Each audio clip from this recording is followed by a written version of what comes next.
All right, here we go. We talk weekly, y'all. We talk weeklies after the talk on WPPMLP Philadelphia 106.5 FM. We talk weeklies after the talk with your boy Charles Gregory and the beautiful. Classy Lady Sparkle. And the beautiful. Lauren Sizzle. And the beautiful. Tanisha Henry. Yeah, we're here, man. It's dynamic show today. Got a few interviews to do, and it's definitely cold outside, man. It's real cold outside. I don't know what's going on, where that frost came from, but it's definitely out there. But before we go into anything, gotta ask you guys, how was your day? How was your day? My day I'll was go first. Oh, go ahead, Tanisha. I skipped one community service event. It was a meeting with my organization. We were going to hear from some city council members, but I decided to get some women together, single moms, some taking care of foster kids, and gave away like furniture, electronics, kitchen items, all kind of stuff. Even some of them had pets. They didn't have kids, but their pets got stuff too. So if my organization is listening, I'm sorry, y'all, but there was another need somewhere else. Wow. That's So what's how up. yeah, no, how is that? So is that a program that you run? Can anyone be a part of that? How does that work? I just found some girls that needed some stuff, and then they started calling some friends, and a bunch of people showed up today, and we just started handing stuff out. Not through Wow. a competition or anything. It's still stuff to get. So I've been telling people just give me a date and time, and I'll continue to give stuff out. Fantastic. Shout Oh, out to you. wow. Yeah, I don't have no applause on here, but hold on, what's this? It say applause. This is new. Let me see something. Okay. Okay, shout I out. don't. I didn't hear it. You didn't hear it? I I hear did. it on. Let me see. Hold on. Did you hear it? Yeah, Tanisha heard it. You didn't hear it, Spark? I still didn't hear it. No, but that's Okay. just up. Give it Yeah, I know, right? applause. This is a new effects. They just put these on. It got a drum roll too. Hold on, let me see what this drum roll is on.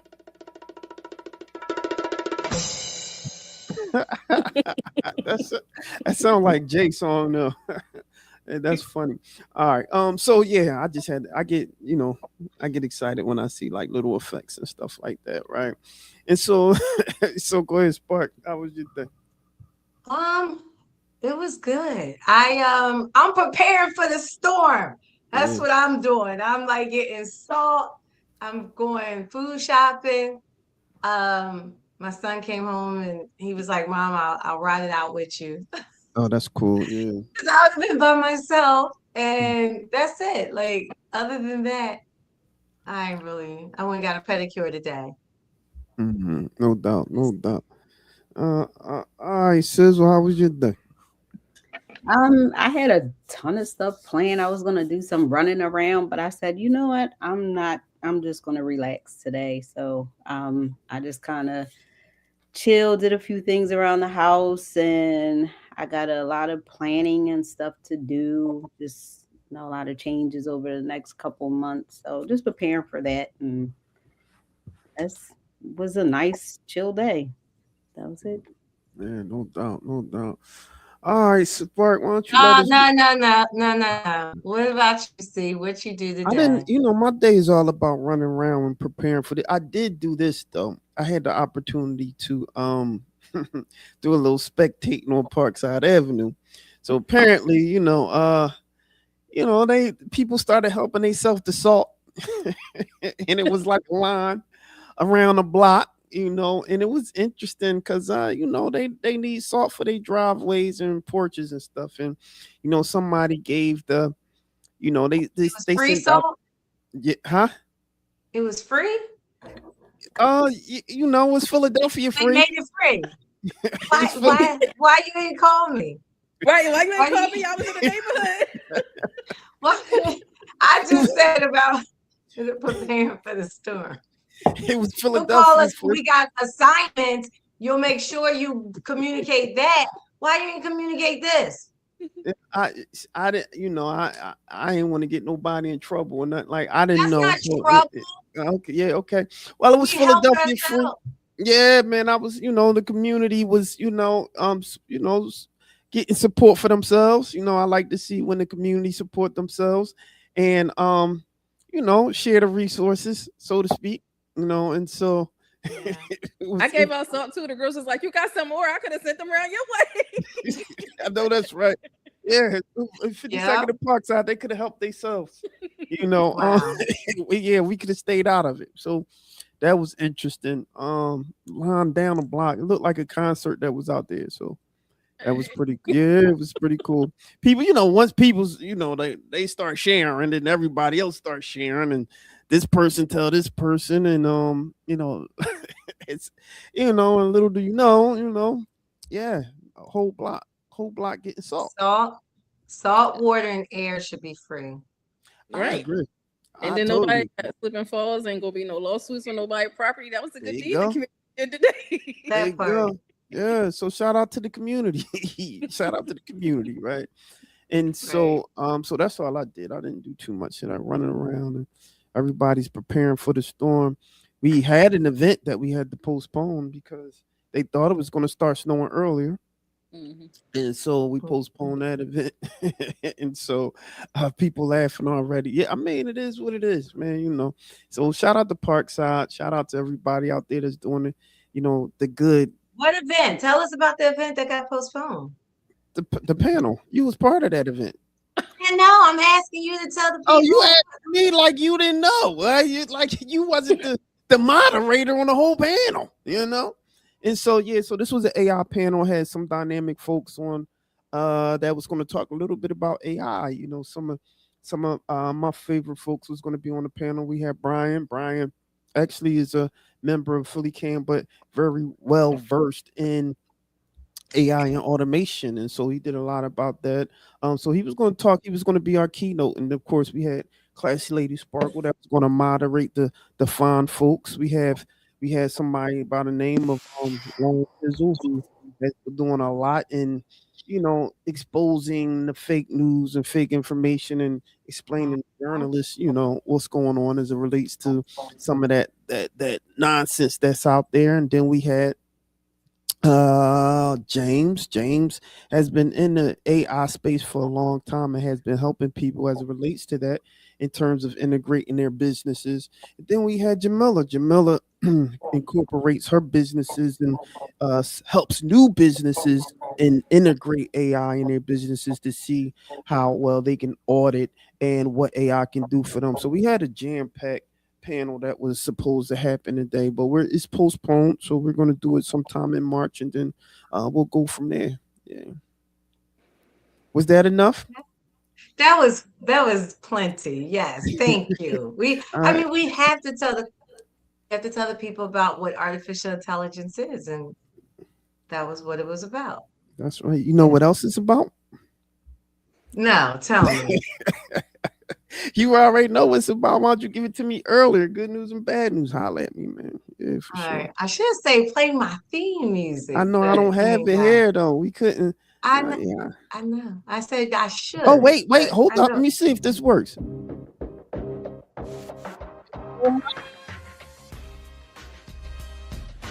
Y'all But hear we it? hear it.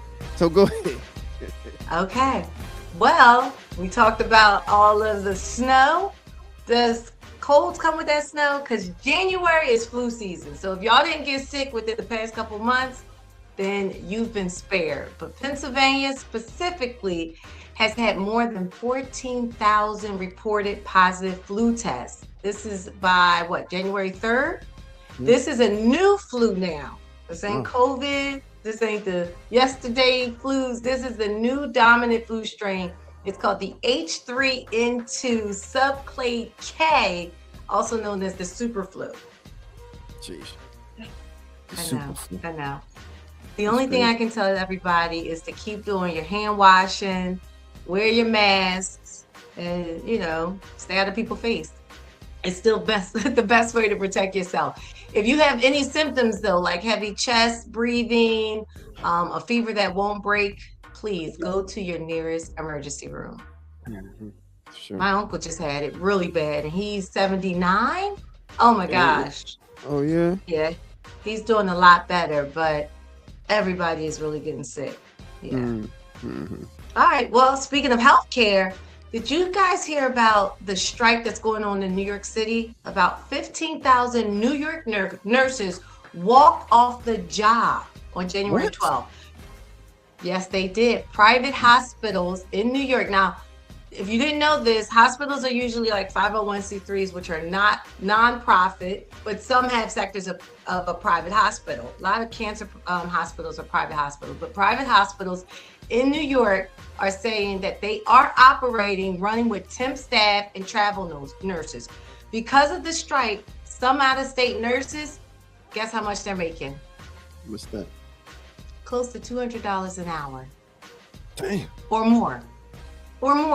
Now, mind you, the reason that they are on strike is because of their contract. They feel like they're they're underpaid, overstaffed, not having enough staff, and they're paying temp staff and travel nurses the amount of money they're paying, which they could be paying to the nurses. Well, the nurses union rep states that the nurses will continue to picket and strike until a tentative agreement is reached with the hospitals, despite returning to the bargaining table, which was on January 26th. Governor Hochul and Mayor Madami, the new mayor, negotiates broke off. They said that they stand behind the nurses and hopefully they'll have new talks immediately scheduled. Oh, so the mayor said that he stands behind the nurses. Yes. Wow. Is it Mamdani? Is that how you pronounce his name? Yeah. Mamdani. Yep. He stands behind the nurses. I know y'all just saw me shed a tear. I had to cry a little bit because I chose the wrong profession. Is it too late for me to be a nurse? No, it's not. Not at all. Do the accelerated program, take your NCLEX, and you'll be fine. Yep. You definitely got the intellect for it. I don't have the patience for the bedside. Like, All right, here's some I don't know if it's good news, I don't know if it's bad news, but it's Philly news. So Philly Arts Commission voted to move Rocky, the statue, from the bottom to the top of the Art Museum steps. They made this thing come alive. Like, Rocky is a real live human being, y'all. Did you know that? Am I the only one? No, okay. Did it used to be up there at the top? Yes. Yeah, way back in the day. I'm gonna let you finish. I'm gonna let you finish. I'm gonna let you finish it. I'm gonna let you finish. Yeah, because I remember when you used to run up the steps and then you go up and take a picture. Well, now it's at the bottom. So before currently Rocky is now at the bottom of the steps of the Art Museum, where because basically they make it easier for tourists and people could take pictures. So it's at the bottom and they just voted. It's now in the building. So it's in an exhibit. And after the exhibit, it will be going to the top of the Art Museum. All right. So this is my thing. Sanish, no, like it used to be at the top of the steps. And you know why they put it at the bottom? Because they said it wasn't art. They literally, yes, that's why they put it at the bottom. They said the Rocky statue was not art, which is ironic because now they, exhibited inside the Art Museum, which is wild to me, right? And so we used to fight. It was like, how would you take the reason why people come to the Art Museum pretty much is to see Rocky run up. They will run up the steps and take a picture next to Rocky, right? And so, they, on, I guess, the bourgeoisie during that time felt that the statue was trash and it didn't deserve, it wasn't true art. And they put it at the bottom. Well, people still starting to come, taking pictures with it, and it's starting to get congested, and too many people are coming. You know why? Because they want to see the Rocky statue, because they believe and they think it's art, which it is. Mm-hmm. It was art that somebody carved by hand to create a statue of someone who was a Philadelphia icon, right? Rocky, see, I'm a little torn between that. So we know Rocky isn't a real person. It's not Rocky that people like. It's the story behind Rocky, right? Yes, that everyone loves, right? Which Creed is a spinoff of that. And so we understand the importance, or we understand, especially if you know the underdog story, right? Most Philadelphians know that.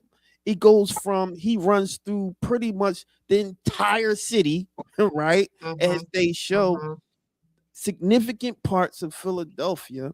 So everyone who was from Philly, especially during that time, loved the idea of Rocky. Now we know Philly, you know how hard Philadelphians are. You know the fans of Philadelphia. We know that Rocky isn't a real person.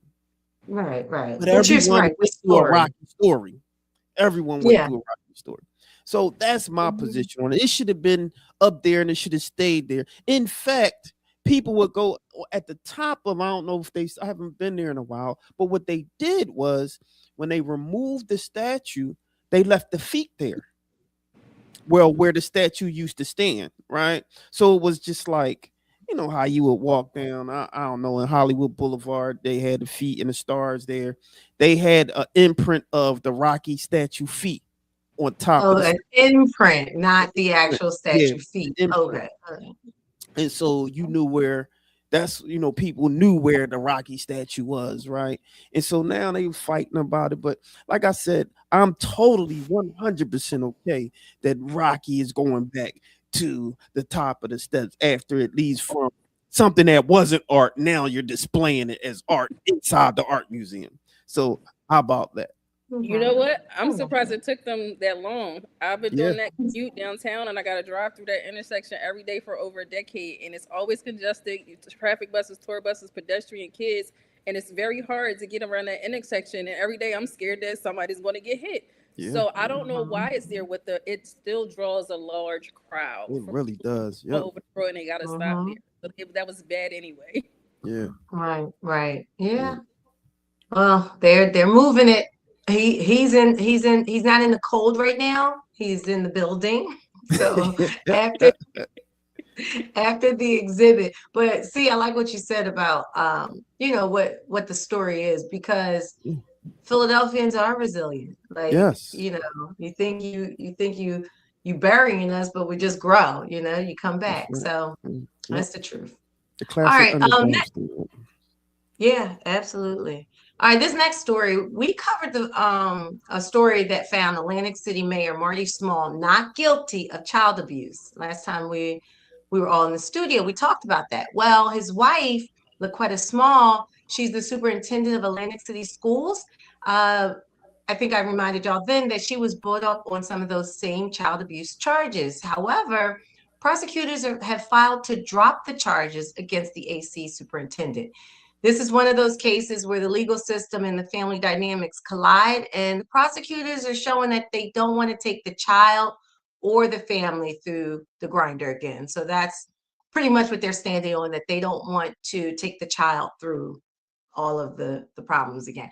The weird part is she was brought up on charges not for the abuse, but knowing about it and not reporting it. And he was actually brought up on the physicality or the physical abuse, whereas though he was found not guilty. So I know that they say they don't want to take the child through the grinder again, but it's kind of weird that he was found not guilty, but now they're saying that that's the reason. Like, no, not because we don't think she's not guilty. It's because we don't want to take the family to it. So I don't know. Judge it the way you think. Any comments? No? Okay. I don't know how they All practice right. law in that state, so mm-mm. Yeah, yeah. All right. Well, Coming let's though? talk about, huh? Did you see that coming after his verdict? Oh yeah. Oh yeah. What were they else they gonna stand on? Like, Right. that's what I'm saying. Like, how? Then you have no case, right? Yeah. But they won't say it. Like, yeah. Like it's almost like take the That my boss said, no, shut this down. We not doing that. right. They're gonna say we don't want to take the child through this again. So, all right. Well, here's something that a lot of us have been using, on the whole. I don't know if this isn't. I guess it's artificial intelligence. Any platform, any computer. Well, TikTok finally created a deal. Y'all remember when that whole debacle with the whole, Trump canceling TikTok? Yeah. Well, remember Trump wanted China to collab with America to avoid any threats that were potentially through TikTok. Well, according to The Verge, the new entity is now called TikTok USDS Joint Venture LLC. It used to be owned by ByteDance, but now the US owns it, and ByteDance only owns 19.9%. Interesting. It's so much money. I don't know if y'all ever seen Dead Presidents, but they be like money to burn. So lawmakers are questioning whether the arrangement truly satisfies the law's intent. Here's a quote from Congressman Republican John Moulinier, who says, "Does the deal ensure China does not have influence over the algorithm? Can the parties involved assure Americans that their data is secure?" End of quote. So TikTok's updated privacy policy includes changes like location collection is enabled. They want you to read the privacy policy as well. So currently, TikTok's valuation is at $14 billion. It was actually quoted by JD Vance at $34 billion, which was a misquote of a higher amount. And they're saying that the actual valuation of it is at $14 billion. Yep. So they're telling you when you agree to the new policies, don't agree to the dopamine, really agree to the privacy policies that are written. All right. What do y'all think about that? I don't trust it. No. We've had so many run-ins like this in the past and with their systems, and they always seem to win. So what are we doing? Yeah. Yeah. That part. Yeah. I mean, I think ownership, I don't think, and this is my personal opinion, not the opinion of We Talk Weekly, but mine, just solely mine, that it ain't about the location and nothing. The US wanted this. That's it. They wanted the bread, they wanted the money. They was like, look, y'all just go get 19%. Y'all created it, but our Americans is the reason that y'all making what y'all make, and we're gonna get some of that. Uncle Sam wants it, and they got it. They could care less about any threats, in my opinion. Yeah, I kind of agree, but then I like the proactive. Not that I'm so with our current, administration, but I like the idea that we control whatever come into our country, And so for me, it's just like, whether I don't know if it was about malfeasance, I don't know if it was good intentions. All I do know is that it's certain things that Americans can't do in other countries. So we couldn't just go and co-opt something and say, hey, we the biggest thing in here. What y'all going to do about it? Like, we can't do that in other countries. And so I'm okay with making sure we take leadership with anything that happened in our country. Yeah, I'm not negating it. I'm just saying it's a Christopher Columbus. It's a intimate domain. Y'all really going to take over somebody else's idea, take their stuff, and be like, yo, we going to own more than half. We give y'all a quarter. We give y'all 19%. And now we calling the rules, and y'all can't do nothing about it. No, that's real. That's real. Right. Business is different too, though. Some people they could have been tired of it. I didn't see a fight that was really put up. They could have been like, here, take this, give me the bread, and I don't have to run anything. Y'all control it now. Y'all put up with the headache. Now I sit on the beach, get fat. Yeah, I mean, after you have a 14 billion. I don't know if you got the B, the billion. Like, I don't know. Maybe they got tired of getting the billions. Yeah, that could be true. You got so many billions, why not? Yeah, for sure. Yeah, be like, go ahead, y'all. I'm gonna let y'all get some of the billions now. That's what they probably did. Maybe. All right, well, moving along, last story. Speaking of money, Mayor Sherelle Parker just signed an IRA-style retirement program. Now, this is a city-backed auto IRA-style program. It's aimed at workers who don't get a retirement plan at work. It's designed to make savings automatic unless you opt out. So Council President Kenyatta Johnson said Philadelphia needs Philly Saves, which is the name of the program, as over 200,000 private sector workers in the city don't have access to retirement savings programs at work. So here's what I found out. Philly Saves will allow workers to contribute 3 to 6% of their wages. They can adjust it up or down at any time, or they can opt out. For those that work for the city, they always said that, you know, I'm going to start next month, but don't. Here's your solution. I'm going to start saving next month, but they don't. And now you got a solution. What do y'all think about that? That's pretty cool. With me, I'm always skeptical about certain things. I follow the money, so I'm wondering whose palms are being greased by this, who's getting, because that money has to go somewhere. So you already know if it's in the bank, somebody getting interest off of it. So I'm following the money, so I want to know where that's coming from. And we have to opt out. So a lot of people potentially wouldn't do that, and they might. I want to know how easy it is to opt out, right? And so if you have to jump through hoops and everything just to opt out, then your money is already sitting. Yeah, you'll get it on the back end, but where's the money going to? That part. And you're right. You want to know, heaven forbid, if something happens and you don't have your information all together, where does the money go? How hard is it for your family to get the money? And also, you could do this on your own. It's taking your money. You're taking your money. Yeah. So if you were to put it in your own IRA and get disciplined, or have it automatically withdrawn from your own IRA, you can have it put into an account where you have control. Back to TikTok.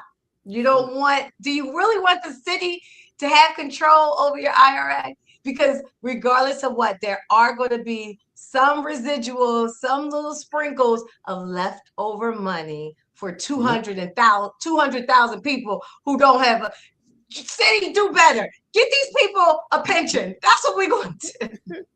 They just need a pension. That's what it boils down to. Y'all trying to do a workaround and using their own money. Why y'all not paying these people for working for the city? I think that's all I got. I got a little excited. That was your good news and your bad news on your girl, Classy Lady Sparkle. The good news and bad news from Classy Lady Sparkle. I'm your boy, Charles Gregory, with the beautiful Classy Lady Sparkle. And the beautiful Tanisha Henry. And the beautiful Lauren Sizzle. There we go. So look, I don't want y'all to go anywhere. When we come back, we have a dynamic interview. Let's go to one of our young journalists in here. So don't go nowhere. We'll be right back, y'all. News, reporter Ella presents a new recipe that can help feed the community. Over to you, Ella. Thanks, Willow. Now that fall is upon us, what's not a better way to start the fall season than an easy and simple recipe? Pumpkin bread is the most delicious and easiest food you can make for yourself, family and friends, and your community. Take a look. Today we're going to make pumpkin bread, so make sure you screenshot this recipe and let's get started. First, preheat your oven to 350 degrees. In one of your bowls, mix your flour, baking soda, baking powder, salt, and pumpkin pie spice. With your fork, mix. Now with your second bowl, mix your sugar, oil, and applesauce with a whisk. Once everything is mixed together, add your pumpkin and mix again. When everything is mixed evenly, combine both mixtures together. Make sure you scrape everything out so nothing is wasted. Now mix evenly until there's no lumps. After that, you want to set that aside and grab your bread pan. Lather some butter all around and add a little flour and spread it around until it looks like this. Now you want to pour the bread batter into the bread pan. Make sure you scrape everything out so nothing is wasted. Cut a line in the middle and it's ready for the oven. Make sure you wear oven mitts and let the bread bake for 60 minutes. Once the 60 minutes is up, take it out of the oven and let it sit for a few minutes. When the bread pan is safe to touch, use a straight edge to separate the pan and bread. This step is optional, but if you would like, slice the bread into thick slices and it should look something like this.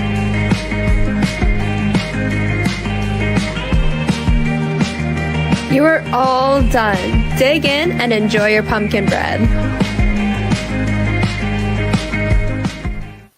This pumpkin bread is the perfect way to feed your family, friends, and your community. Willow, what did you think about this recipe? I think that this recipe is perfect for the rising fall weather. Substituting the egg with the applesauce is a great option for others with an egg allergy. Thanks, Willow. Yeah, we talk weeklies after the talk, y'all. So that was our young journalist who did some amazing work during our youth civic news class that we've been putting out there. These kids, man, these youth are doing a damn thing, so to speak.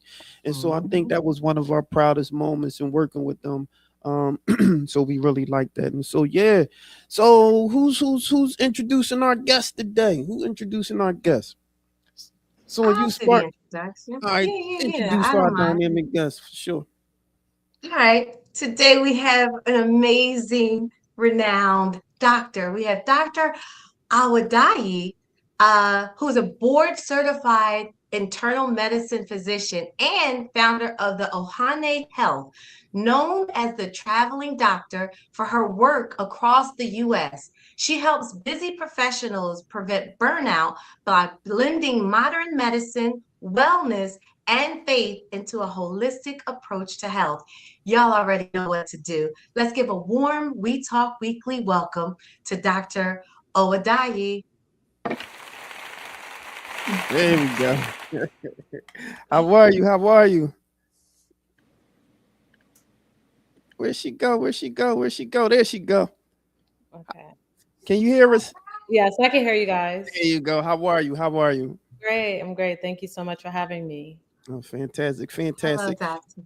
Yeah, so did we say your name right? That's what I was about to say. Please ask if I didn't butcher it or not. It's Dr. Awadia. I think you said Awadaya. It's Awadia. Awadayi. And your first name? Oye Consola. That's so pretty. Beautiful. Thank you. That is so pretty. Beautiful. Yeah. Go ahead. You want to jump right in? Lauren, you want to jump right in? Sizzle, I see you want to jump in. I just wanted to, know what inspired you to get into this field. So I went in very early. I went in straight out of high school. So out of high school, I went straight to college. I did college in 3 years because I did something called concurrent enrollment, where when you're in high school, you can take college classes. Now, depending on the county you're in, that can start as early as 9th grade. Most places you start in 11th grade. So you can have your associates by the time you finish high school. So I went into it and I loved science and math. And my mom was a nurse, so she was like, you should do medicine. And I fell right into it. And I became a doctor at the age of 25. So wow. That's amazing. Beautiful. Wow. Yeah. Go ahead, Spark. Yeah. No, I was just going to say, just going back to your name, does your name have a meaning? it means God gives me honey and wealth. Wow. And that is tied into what you named your business. Yes. Go ahead, see what were you about to ask? So I'm really curious when they say when you say that you're a traveling doctor, like specifically what does that mean? You know, we just had a story that Sparkle mentioned where we have some nurses in New York actually, you know, they went on strike. And that's basically because of traveling nurses being able to be, you know, utilized and paid differently, right? And so when you travel, is that kind of like the idea that you go to different states, countries? How does that work for you? Yeah.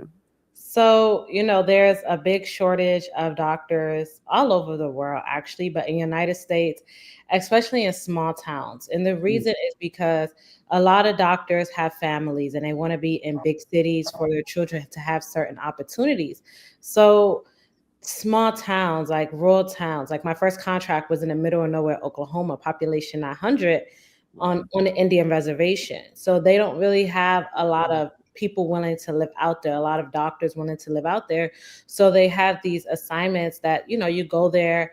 That one was 4 months. And some of them, they last years because they can't find a full-time doctor to go there. And you just fill in a need while they wait for someone to sign there. But some places, they don't end up getting a full-time doctor just because of the location. Interesting. So you leave after, like, is it an assignment? Is it how does that work? Because you say you go there for like 4 months or something like that, and then you leave. I mean, I'm sure they like, where are you going? We want you. You part of the community at that point. How does that work? You know, it's interesting to me.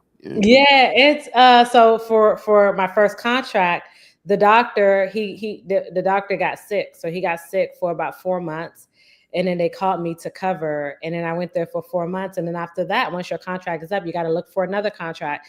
So you Uh, can go through an agency or you can call hospitals directly. So if you see a job hiring, like a full-time job, you can be like, oh, you guys have been hiring, been looking for a while. I would love to come, fill in, right? Because now we call that direct contracting, where you going directly to the hospital and marketing yourself, right, as someone yeah. in that need. So I've done five contracts over 4 different states in a 2.5 year span. So and you have the freedom to leave too. So you have the freedom Oh, to like the contract, you can get up and leave. You just give them a notice. Usually it's 30 days, and then you can go to the next one. So mhm.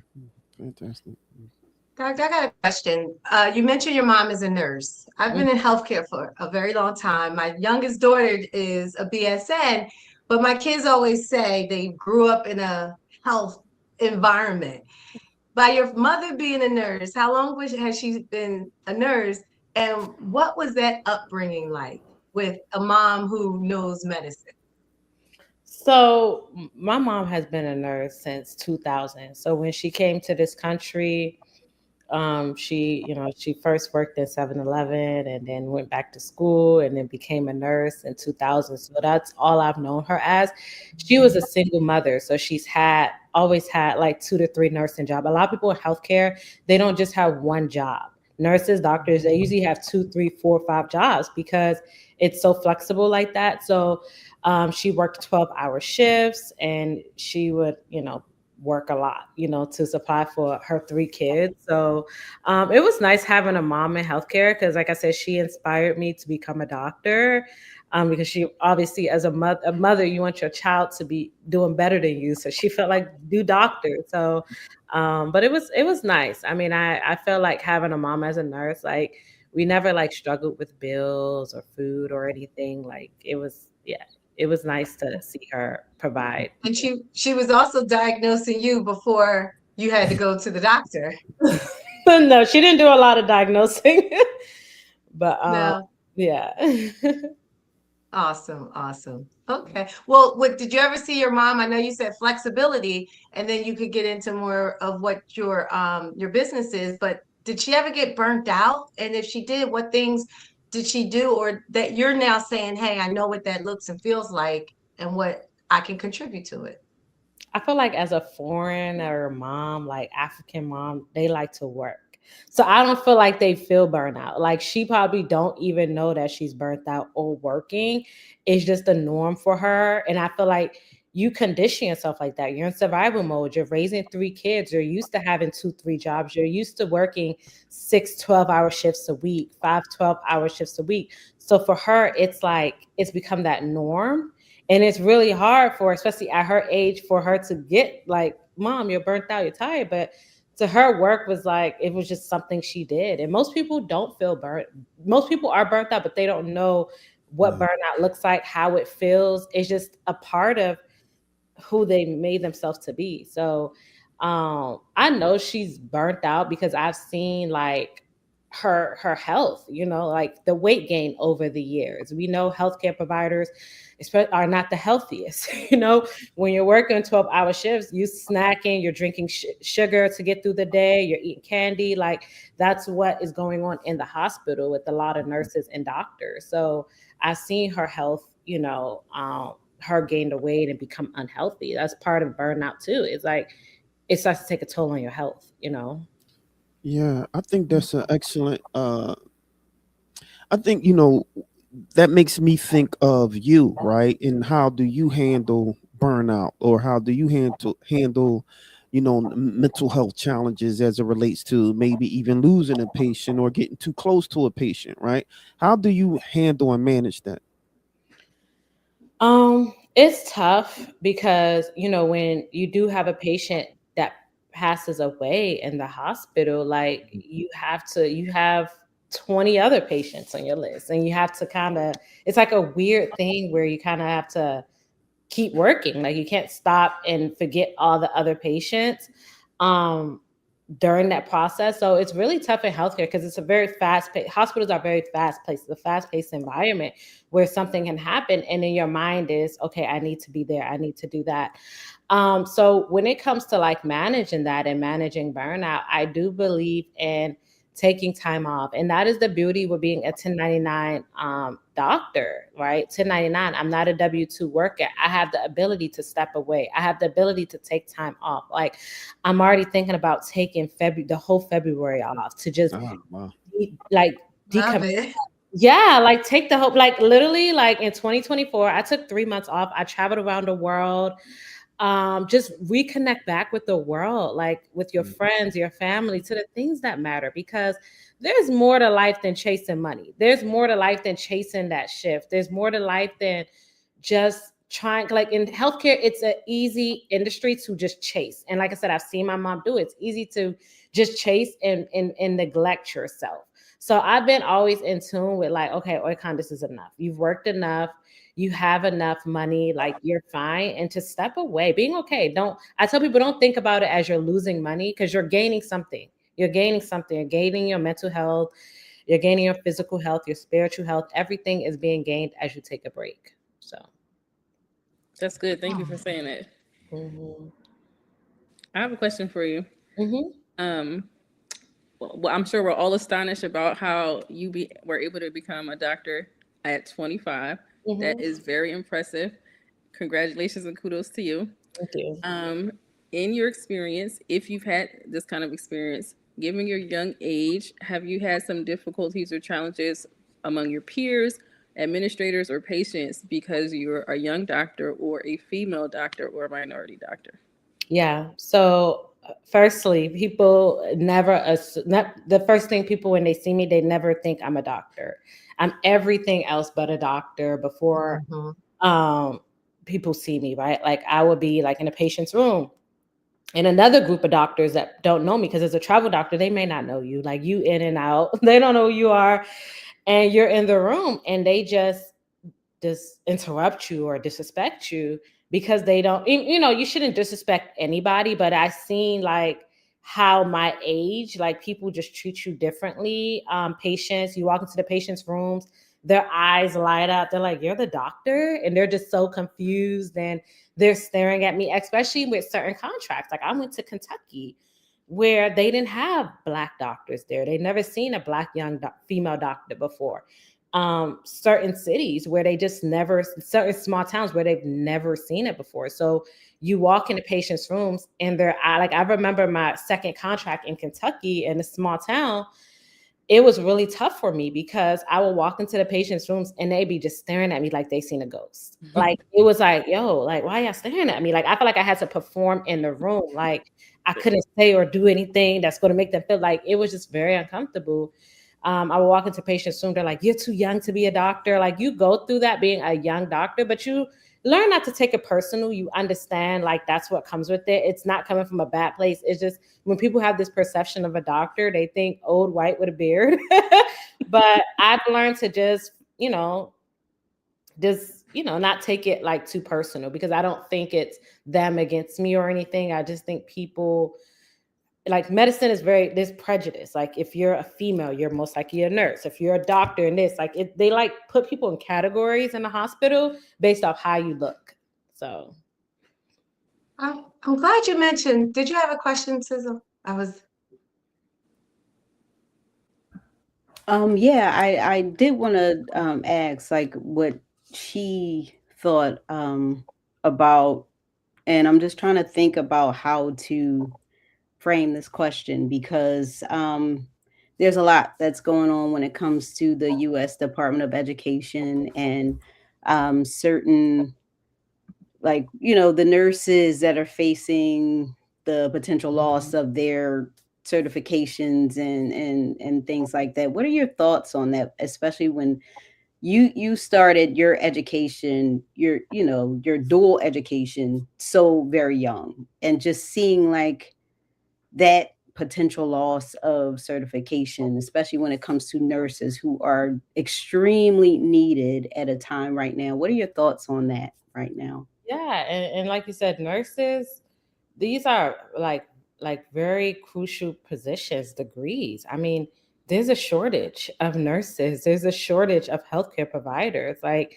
there's not enough people in this field to make up for the amount of sick patients. So it's unfortunate they're doing this. Like, this is not just, this is a vital position. And I think that, it was disheartening to see that, because there are people that want to go to school, who want to be able to afford this, who want to become nurses. And just knowing hospitals are short staffed, they need nurses, and it just doesn't make sense, because I would think they would increase funding and want more people to become nurses and actually qualify it, considering that there's such a demand for nursing in America, so in other professions. So it was just really interesting to see that. But yeah, it was definitely wrong. It didn't make sense. Mm-hmm. Yeah, thank you. You mentioned medicine earlier. I understand and love Western medicine when you need it. But what's your take on holistic approaches with some things that weren't approved through the Western medicine, but they now are? That I mean, you got medical marijuana, for instance, that was the one time not legalized. What's your thoughts, and what can you let us know how you feel about Western medicine and maybe working in tandem with holistic medicine? I love holistic medicine. That is literally the foundation of my company, because I see it like working at all these hospitals. It's like, you see it, like, what's the word? Like, it's like a sequel, like, you see it all the time, like a cycle. And it's the same things: diabetes, high blood pressure, preventable diseases, right? Very preventable diseases. And we catch things too late, right? When we're young, in our 20s and our 30s, we are eating whatever we want. We're not, like, we may not think about the implications of what we're doing now is going to affect us later. And most, like 70 to 80% of chronic diseases are preventable. So if they're preventable, and you have an 80% chance of preventing that, right? Obviously, you could do everything right and get diabetes. You could do everything right and get high blood pressure. There's always a risk, especially genetics, family history, all of these things. But if a person knows, listen, my chance of not getting this disease is 70 to 80% if I do X, Y, and Z, it makes sense to do those things. It makes sense to eat your vegetables, your fruits, to exercise, to manage your stress. And it's root cause. It's getting to the root cause of what's going on in your body. Because I always tell people this: medication is just masking a bigger issue. A lot of times medication is not fixing the problem. It's just masking it. It's making the labs look good. Like, if a patient gets diagnosed with diabetes, we start them on insulin. Yeah, you start the insulin, but it's not getting to the root, which is probably your diet, your lifestyle, your stress. Why is your sugar so high? Get into the root of that, so you don't have to be on high doses of medication. Because also medications comes with this side effects. Medications are great.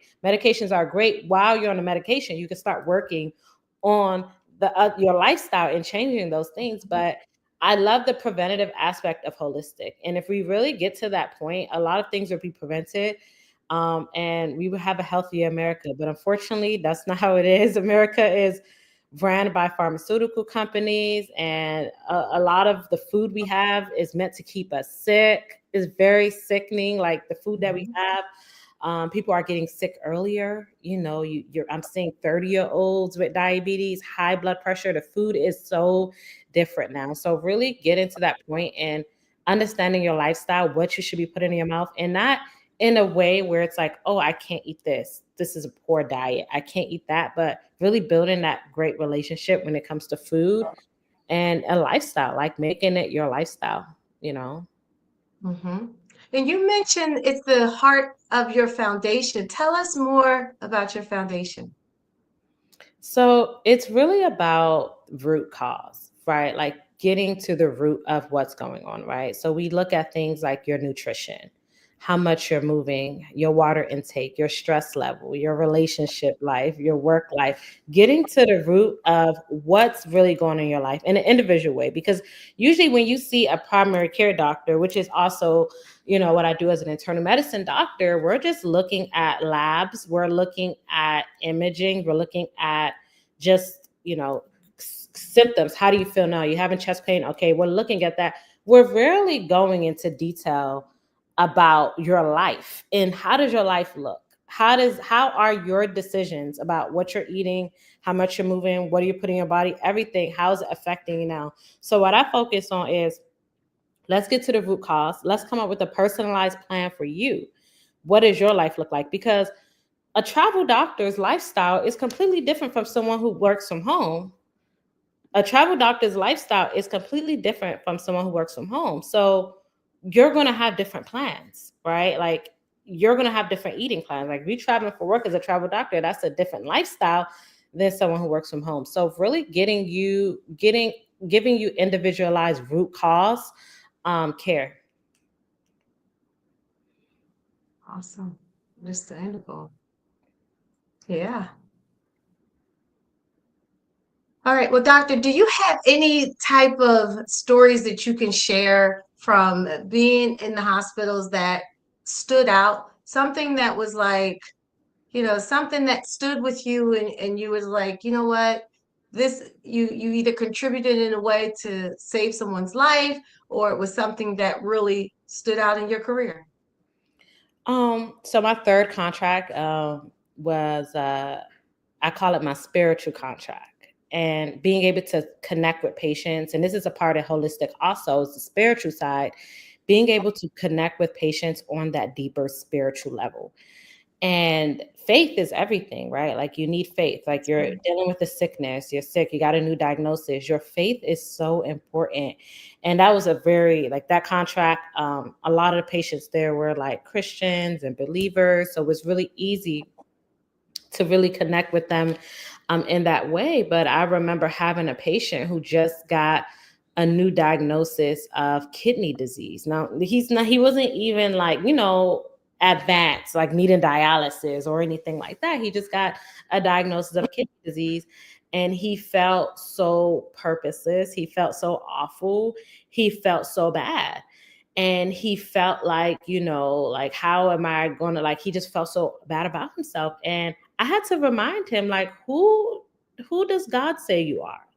Like, who are you? Like, this disease does not define you. You're greater than this. You're better. This is an eye-opening. Basically, this is an eye-opening to start changing your lifestyle, looking at how you're living your life and changing something. This is not the end of anything. And giving him that hope to believe that, listen, you could get through this. Like, this is not the end of anything. And he felt so much happier. He felt so much better. Like, he was very happy and he felt so much more motivated to take care of himself, right? And that's the thing. It's like a lot of times we give patients a diagnosis and we just walk out the room and we don't really understand how they feel, what's going on in their head. Are they now defined by this diagnosis or this disease? Or do they see themselves as something greater than this, or something, this is like getting this diagnosis, like as a stepping stone to something else, you know? So. Awesome. That's beautiful. I appreciate that you're a healer, but that you're also in different ways. That is amazing. Yeah. I know everyone watching this like, I want that to be my doctor right there, you know. But you know, I do have a question. It makes me think of, so you talked about, you know, the spiritual and holistic side. Do you feel like you get any pushback from big medicine or big pharma because you kind of like, you know, salute or support other ways of healing? You know, you generally have doctors, you know, with the idea, take this, and if you need more, let me know. I'll write you another script and drug you up, you know. Not saying that's bad or good, but you usually don't have, you know, them thinking of other ways to potentially cure. Well, I probably shouldn't say cure, right? But just put a band-aid on it so they can give you another band-aid, right? And so what's your thoughts on that? You know, have you ever felt any pushback? What are your thoughts on that? No, because in the hospital, I practice the way I want. I have my patients, so I'm able to take care of them. Obviously, you have to follow protocol. Like if a patient comes in with a stroke or heart attack, you have to give them medication. Like I Yeah, can't for just sure. tell them, oh, okay, go eat healthy, do this. Like you have to do your job. But in the hospital, you have to follow protocol because of your license and everything. And that's the thing too. It's like with my practice and the way I practice, like I always advise the patients to make sure they see their primary care doctor or get labs, because I don't really deal with acute things. Like I'm not really, like my goal is to get you off medications. Right. So that's my goal. My goal is not to add more. But in the hospital, I definitely, you have to practice protocol. So you can't, I'm just going to practice holistic in someone's hospital, Yeah. but that's why I have my own business. I'm able to provide that and do things my way. But obviously, I advise my patients, definitely make sure you see a primary care doctor, make sure you're taking your medications as prescribed, make sure you're following up them to see how long you're going to take it.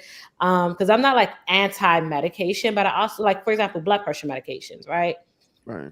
You get a diagnosis of blood pressure.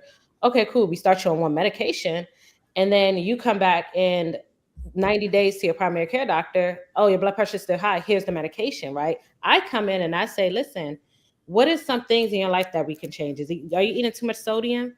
Are you under a lot of stress? Are you like, what's going on, before we even add the next medication? Because that's Right. really what's going to happen. And then it keeps getting added. And then what happens is you're just masking the blood pressure. The blood pressure is still high. You're just still masking it, So that's why I have my company, and what I do is like I really help people before they even get to that part. Before you, like I had a young lady I was seeing last December, and she was just diagnosed with high blood pressure and already on 2 medications, already at the age of 30. And it's just like, no, like you're so young to be on medication, because by the time you're 40, your body's going to become like dependent on it. It's going to be dependent on it because nothing was fixed. So now I'm working with her to get her off these medications, So Yeah. And Doc, so right. And another thing is that, like you said, if she comes back at 40, that medication now is quote unquote not working. And they're just going to take her 10 milligrams and make it 15, or 15, make it 20. And now, like you said, you have the side effects. So then now she's wondering why her kidneys are failing or this or that, based on the synthetic medication that they started her on, and not getting to the root problem like what your foundation does. And Well, I do thank you believe for your your services. body, and your body can become dependent on it. Like your body can now become dependent on a medication that now years later you try to pull the medication off, they can't get off of it. Like it's like they're struggling to, because their body has just adjusted to that and made that a part of it. So that's why I believe the earlier the better. Like it's okay, start on that medication, your blood pressure's high, but working to get off of it is just as important. Yeah, so you talk about within your practice, you talk a lot about like the culinary stuff too, and food, and Culinary let's medicine. let's talk a little bit about that. I would like you to expand a little bit on what was the emphasis on that. Like what started you with understanding that we need to talk about food more. You know what I mean? Within your practice. What was that? What was that aha moment that you had? So one of my contracts I did was very stressful, and it was just way too stressful, and I ended up canceling. But I had 90 days to leave, so it was a 90-day, and I was just like, how do I manage the stress I'm going through? And I started studying about how food affects stress, and I ended up changing the way I ate, and the stress was gone. Like that the external stress didn't even affect me because of the way I was eating. And then I had the nurses on the floor, and I was telling them what to eat. And I was like, wow, this is interesting. And I ended up going to this conference. It's an American, the Culinary Medicine Conference. And that same summer, and I was like, I love this. Like, this is amazing. You're learning about this new way of medicine. Culinary medicine is fairly new.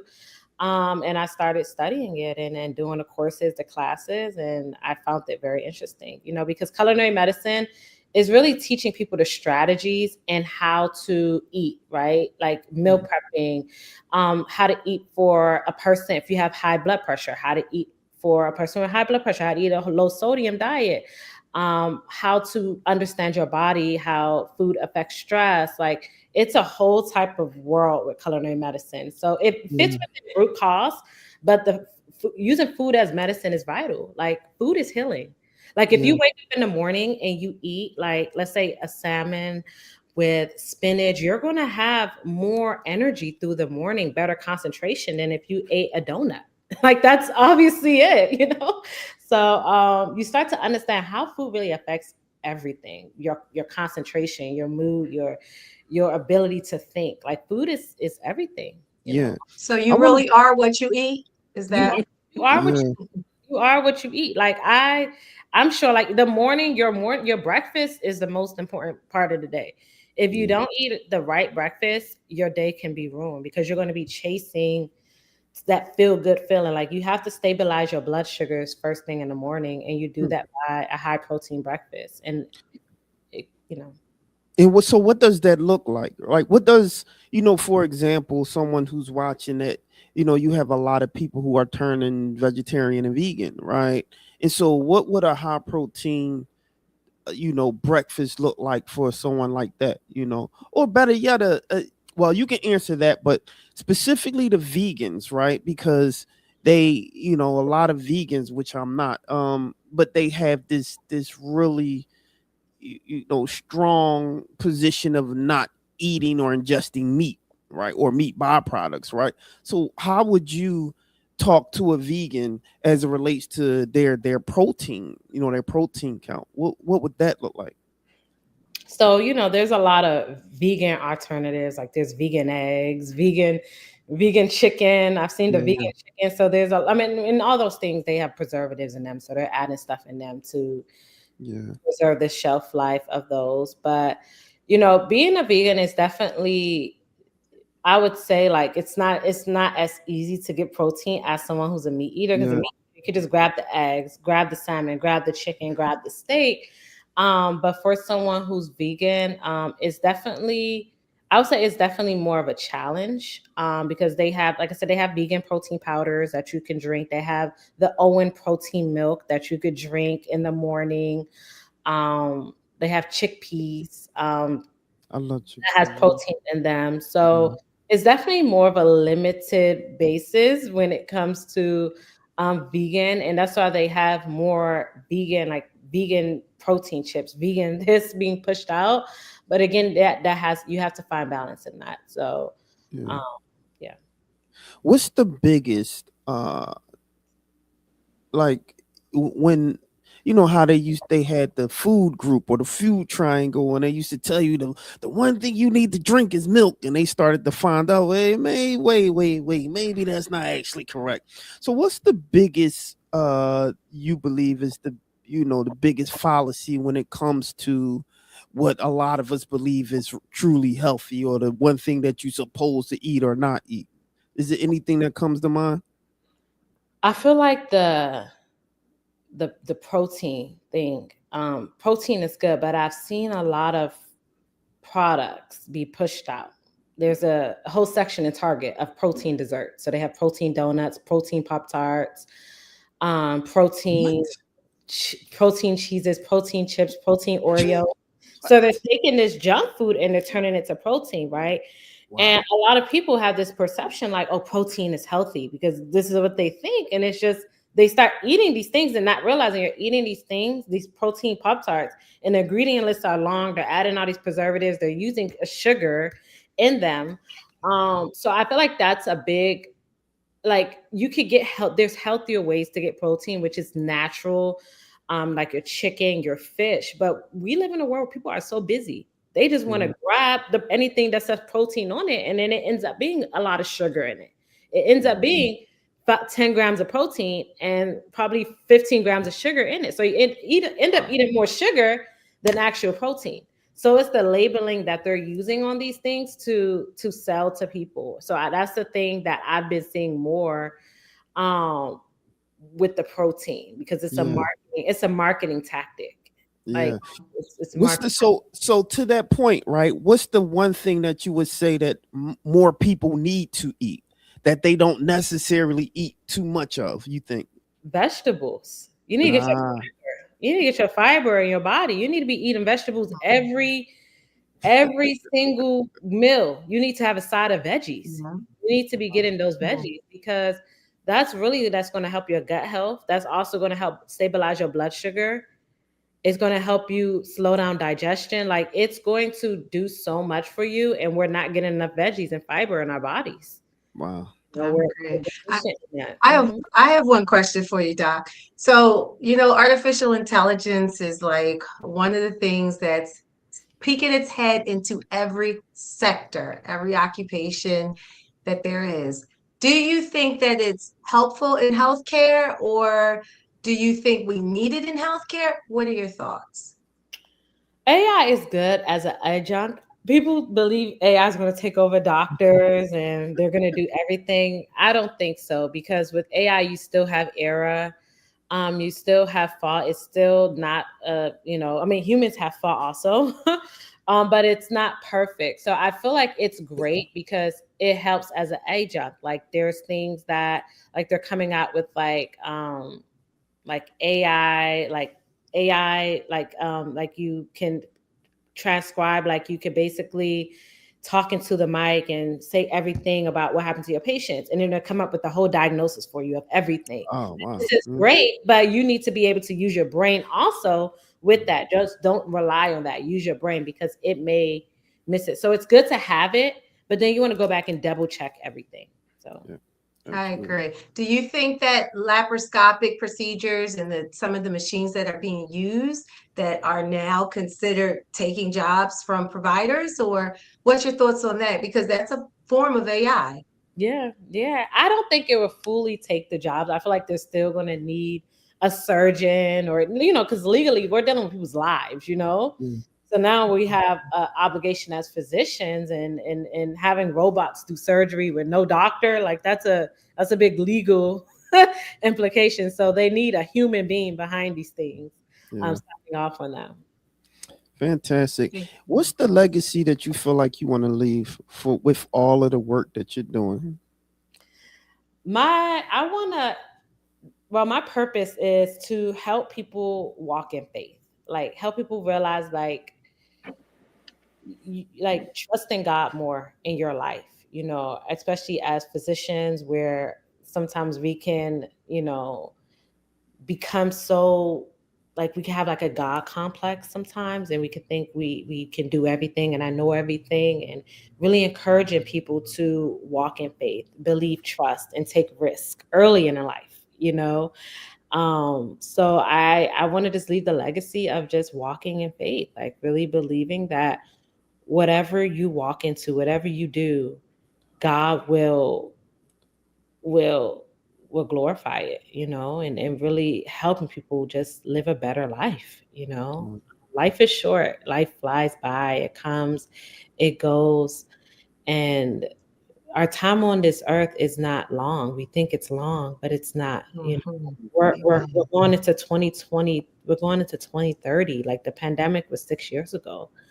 So taking life seriously, but also taking more risk and walking in faith. Fantastic. Yes. One thing we say on the show, right, is that you're a friend to the show, so you're always welcome to come back. I really enjoyed this conversation. But how can someone get in contact with you and find out all of the places and countries you're going to go to? Maybe they might meet you there, So how can they find you? Yeah. Okay, so my Instagram is Ohane Wellness, and then OHONAY Wellness. And then my travel doctor page is Dr. Dr.OYINKAN. And then my website is ohanehealth.com. So there's a lot of places you can go. Fantastic. I need you to just for one time, just tell me your whole name. How do you pronounce your whole name? Oyakansola Awadia. Wow. Amazing. I love it. No doubt. Amazing. Well, there you Yeah. have it, ladies and gentlemen. What a dynamic interview. Like I said, one thing that we say on the show is once you come to the show, you're a friend to the show, so you're always welcome to come back. So when we have, especially like these health segments, we'd love for you to jump on, talk a little bit of health. Tell us, some of your holistic ideas and some. I know you got some tricks and tips up there. I'll just leave that. You give us a quick, like little, tip or trick. Something that has something to do with health to keep us healthy. I know you got something. What's something you got dig deep down in your purse that you can let everyone who's watching know about? Something to keep their health up to speed, up to par. So I would say for a week, just do this for a week. Do a food and mood diary. So write down everything you eat Mm. and then write down how you feel after. So do 30 minutes after, and then write down the how you feel 4 hours later, right? So with this, you're going to see the correlation between food and how that food is affecting you. Is it actually making you feel good or bad? Right? Because sometimes we blame other things of why we're feeling horrible. Oh, my boss pissed me off. Oh, my partner, this, that. But a lot of times it's what you're putting in your body. It's self-inflicted, right? So doing a food diary and noticing a pattern through your week and seeing certain foods that's affecting you. Is this causing you to feel bloated? Is this causing you to have decreased concentration? Is this causing you to feel more moody? Is this causing you to feel more stressed through the day? And then try removing those foods and replacing it with foods like high in protein and fiber. So things like salmon, chicken, and lean meat. Replacing it with that and with the veggie and seeing how you feel after that. And then when you have a plate of food, if you have a plate of food of veggies and protein and rice, make sure you eat the veggies first, the protein and the carbs last. Because you eat the protein and you eat the veggies first, you're more likely to feel full faster. It's not going to spike your blood sugar fast, so it's going to slow down digestion, so you're going to feel full quicker. So it's like a way to mimic Ozempic in a way. And you eat that, and then by the time you get to the carbs, you're already full. So you're not going to eat all the carbs. You're already eating what you should eat. So eat in that order. Wow. Say that one more time for the people who's watching. So veggies, do that one more time. Say it one more time. Veggies first. So let's say you get a plate of asparagus, fish, and potatoes. You eat the asparagus first, the protein second, and then the potatoes last. Because by the time you get to the potatoes, you're already going to be full. The protein and the veggies going to make you full. And make sure you eat slow too. Don't be eating fast. Eat slow. Put the fork down. Allow your body. Wow, that's great. See, that's how you should have started this. This is what you need to eat. So real quick, because I was going to let you go, but I got one more question, right? Because there's conversation based around certain veggies that, if not cooked, it can be, I don't want to say poisonous, but it's not good for you. Like they talk a lot about, say for example, spinach. Spinach should be cooked and not eaten raw. When it comes to even asparagus, it's supposed to be cooked a certain way, but if you cook it too much, then it could be bad. So what's the position on that? I mean, I eat my spinach raw. I feel like what happens when you overcook your vegetables is it can lose like its nutrition, like its form that it was built in. You're gonna lose some of the nutrients from the heat and cooking it. So a lot of people eat their vegetables raw, but it really depends, where you get it from. Are you cleaning it? Is it in good condition? But I eat my spinach raw and I don't have any issues. But that's a preference for some people. They like to cook theirs. I don't mind eating mine raw. Yeah. Look, we got a couple comments. He said, "Thank you, doctor. I will start eating in that order." That's funny. But I do look, this guy, this is someone who follows us a lot.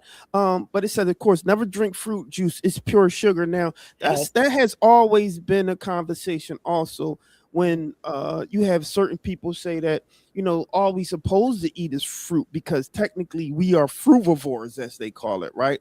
But then you have people saying, no, it's just too high in sugar. What is the position on that? Like, fruit juice, say, for example. Yeah.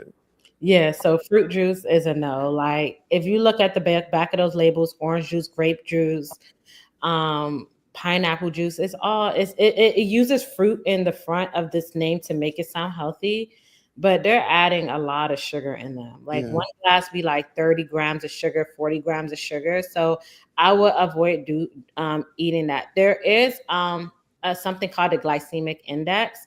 Glycemic index basically tells you there are certain fruits that spike your blood sugar more and certain ones that don't. So like blueberries, blackberries, strawberries, any types of berries are really good. There are other fruits like mangoes that may spike your blood sugar more because of the glycemic index and what they're made of. But I would not recommend drinking juice. And there are people you could juice, like you could get a juicer and juice your juice. Like you're not going to add extra sugar, but a lot of these companies, they're adding sugar to the juices. And I think that's contributing to like a lot of diabetes in this world. I mean, it's the sugar that we're drinking. We're pushing our body into insulin resistance. Right. And now let's jump into carbs real quick, right? So carbs, like he said just don't do carbs, avoid carbs, everything will be fine. So what's your position on that, right? People say carbs is bad. People say you need carbs to give that energy, especially if you're an athlete. What's your position on that? It depends on your goals. Like you said, if you're an athlete and you're a bodybuilder, you're trying to build up, then a lot of times you are eating you're eating a lot of carbs because the carbs with the protein is going to help you build muscle. So that's your goal. But if you're trying to cut down and lose weight, you may want to cut down the carbs because a lot of the carbs ends up turning into sugar and then they can store that as fat. So really, but complex carbs are good for you. Yeah, like sweet potatoes, potatoes, sweet potatoes, brown rice, chickpeas. Those are carbs. But yeah, those are the carbs that's good. But then you have bad carbs, which are like, like cookies and dessert, like cakes, pies, like things like that. But if you're eating, and in moderation too, right? Like everything in moderation. I don't like to tell people don't eat that, don't eat this, but moderation. Like when I if I'm eating at Chick-fil-A and they be, Chipotle, and they be trying to dump all that rice on the bowl. It's like, no, I don't need all that. Put this much rice, put this much protein. So everything's moderation. Gotcha. Wow, man, I have you on here all night long trying to find out what's a good menu for me. Yeah. Right? That's fun. And because I was told I eat too much. I love spaghetti. Yeah, right? So that's another thing. Spaghetti is not the best type. They do have protein spaghetti. They have chickpea pasta. I don't know if you've seen that. So those are alternative gluten-free pasta. So they have alternatives to that. But like I said, everything's portion size. If you're not eating it every night, eating pasta every night, if it's just, 2 times a month, 3 times a month, you eat it like with portion size, that's fine. If you're going to a restaurant, you can always request a smaller size. I went to an Italian restaurant. They will always show you the bigger portion. That's another thing. They will always show you the bigger portion. And I was like, do I have a smaller size in that? So it's like, oh, it's over here. It's like, yeah, I didn't want to show me that first. They're never going to show you that. So you have to request, hey, do you have a smaller portion? And they usually do. Restaurants usually have a smaller portion. You just have to ask for that. I feel like in America, they just show us the big portion and we believe I should be eating this. I need to get my money's worth. Yeah. And not all the time is it about getting your money's worth of food, Yeah. No doubt. Well, yeah, people like, yo, I pay this. I want this. I want this size.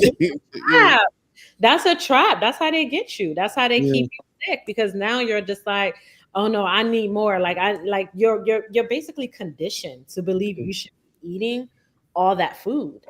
Right. And that's really going to just affect you. You don't need to be eating all that. You can actually, eat a small meal and still get your money's worth because you're going to Yeah. feel good. You're going to have the energy.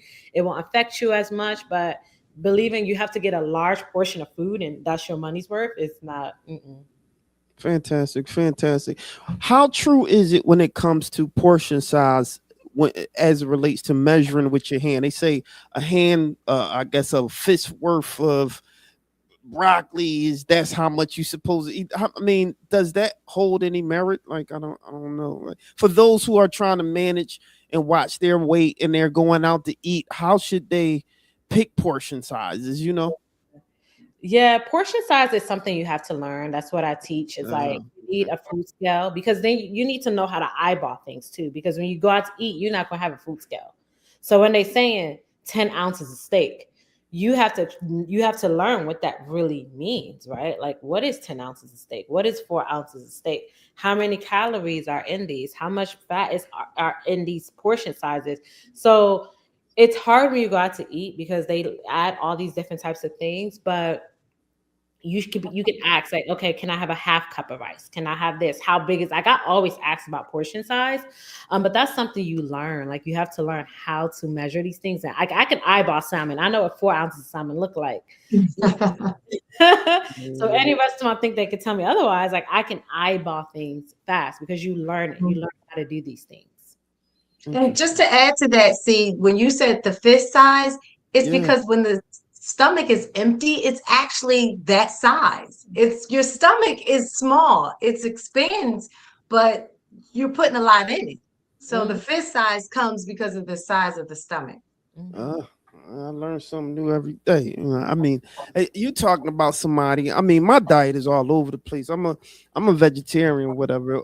So I don't eat too much, but it's certain things that if I like to eat, that's all I eat. One of the things I like to eat is spaghetti, right? So I was told, my doctor was like, yo, you know, one of my levels was way too high. And he's like, you got to stop eating the spaghetti. It's just easy, fast, and I can eat it. So, have you ever tried yogurt spaghetti? I never even heard of it. So you basically take yogurt, Greek yogurt, and you add some garlic and some lemon in it, and then you make an Alfredo sauce out of it. It's Turkish pasta kind of, right? Yeah, I eat that. It's so good. And you can use protein or gluten-free pasta, and there you go. There's your pasta. Sometimes you got to reprogram. It's not about cutting the food out. It's redoing how you eat it. Like, it's not cutting it out, but it's like, okay, I can eat pasta, but in a different way. Interesting. All right, well, there you have it, ladies and gentlemen. I love this interview. This was great. So I just want to give you kudos. Have you started that you mentioned your program, which was I can't remember, you mentioned for someone to understand how to eat and what was it she just mentioned it, what was it? Culinary medicine? Was it the culinary medicine? No, you mentioned like a program. Medicine. What was it? That the one where she said she would train people how to come off their medicine and stuff they can do to come off of it? I think so. But I was saying that you can actually create something for people to have. It was like a menu. I can't even remember. I'm gonna look back on this interview and be like, it's the glycemic. Oh, she was talking about the glycemic. How you could be hypoglycemic and the dietary of not eating the fruits. No, glycemic index. Like some fruits are worse with the blood sugar, spike the blood sugar more. Oh, okay. Yeah. So I gotta look back on this interview and be like, this is what I was thinking about, right? But that's something that you need to create the brands and have your own IP on it. And we need to work on that. And so, but kudos to you, my sister. It's good to have you here and such a young age and being a doctor. And shout out to the nurses too, because the nurses, they don't get the kudos that they deserve, right? Because once the doctors leave, it's the nurses that's handling, taking care of everything. The nurses are amazing. They're vital. Like, they are amazing. They do so much. and they deserve so much more. They deserve more money. They deserve fair patient loads. Nurses deserve so much. It's just unfortunate how the healthcare system treats them. Yeah, it's such a shame, but we gotta keep advocating for the people, and we here. But it was a pleasure to have you. And like I said, once you come to the show, you're a friend of the show, so you're always welcome to come back. One more again. How can someone get in contact with you and find you and all that good stuff? So you can find me on Instagram, Dr. Dr.Oynkan, and Ohane Wellness, OHONAY Wellness. So, and I'm also on Facebook, Dr. Oynkan. So I'm like everywhere. I try to expose myself because where guys see you. I tell people visibility is everything. Visibility, the world needs to see you. Like people, I don't want people to know me. It's like you got to let people know you. People got to see what you're doing because you are linked to another person's success. Someone seeing you is a way for them to be successful. So yeah, there you go. Someone going to see you. They watch us all across the world. So somebody going to see you, be like, yo, why don't you come over here? We want you in Greenland, Africa. Yeah. We want you all the way over here. And so how do you, one more time, say your name one more time? So Oynkan Awadea. So someone can say it and pronounce it the correct way. Amazing. And yes, we'll definitely be in touch, and you keep doing what you do. Thank you so much. No doubt. There you have it, ladies and gentlemen. What was it? Oh, I said thank you. Telling her thank you for joining us. Thank you so much for having me. Have a great night. Oh man, there you have it, ladies. All right, guys, don't go nowhere. When we come back, we're gonna talk a little bit more. We going Sizzle. You got any stories for us? All right, fantastic. So I don't want you to go anywhere. When we come back, we want to jump right into the sizzle, y'all. Stay right there. I got this, one of my favorites right here. We just want to get a little background as to who the Fantastic Noise is and the noisemakers, if you can let us know. Yes, absolutely. So once again, I am Fantastic Noise. I am the original noisemaker, so no one's going to make as much noise as me, okay? And right here we have the Noisemaker Band. This is only half of it. The other stuffs are upstairs. My Kevin Lamar, Lonnie, and Dobbs, who are the actual band members. These are the background singers. And we came to make some noise. We came to bring that noise today. That's what we try to do. That's it. Right. Yeah. And how did you guys get together? Oh man, so it started with, I've been doing this on my own for almost 3 years now. And man, I guess each of these people here have different background stories. Most of us went to the same church together, and we just kept going. This one, her, this is one of my assistants here, one of like my biggest supporter, my biggest shooter here. She's an assistant. So we just been building, and the same thing with upstairs with the band, just meeting through people, kept networking, kept seeing, and it was just like God ordained. Bam, here we are. Awesome. Yep. Well, could you guys do We Talk Weekly a favor? Yes. Can you give us a drop in a melody type way? Oh, a melody type way? Yes. Okay. So We Talk Weekly? Yes. Okay, so we're going to do something like this. We talk weekly, come and hear us. We talk weekly, come and hear them. We talk weekly, come and hear them. We talk weekly, come and hear them. We talk weekly, come and hear them. We talk weekly, come and hear them. Shout out to We Talk Weekly in the building, man. That was I love that interview, and the reason I love that interview because you're talking to someone who always do something off the cuff, right? I'm always pulled somewhere where I just had to speak, or I have to do an interview, and I'm just kind of put on the spot or pulled up on stage, or I think Lauren was with me a couple times where I'm just pulled somewhere and I just have to go, right? It was a time I had to interview Tamika Mallory and forgot the other lady's name, but I was just pulled out there, interview them right now. I'm like, and so that takes a special something to have, and to sing something like that, she literally was freestyling with that, right? Off the cuff, right off the top, right, as they say.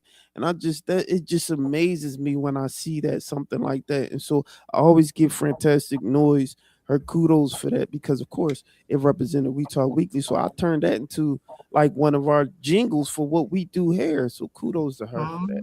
Yeah. Speaking of jingles, did you hear about the girl on TikTok with Dr. Pepper? Yes, it's nice, huh? Did it off the cuff. Did it off the cuff, right? And even with that fantastic noise, I screamed so loud at the end because of exactly what you just said. Because I knew it was off the cuff, creative, and just she was fire with it. Just I felt it. Yeah, amazing. That was a great interview, Spark. And so there you have it, ladies and gentlemen. I'm your boy Charles Gerg with the beautiful, classy lady Sparkle, and the beautiful Lauren Sizzle, and the beautiful Tanisha Henry. And you already know what we got coming up next. We got the sizzle. Give it to me early. All right, so make sure you guys support independent journalism with We Talk Weekly News, and then subscribe on all our major podcast platforms and follow us on social media so you can stay informed and connected.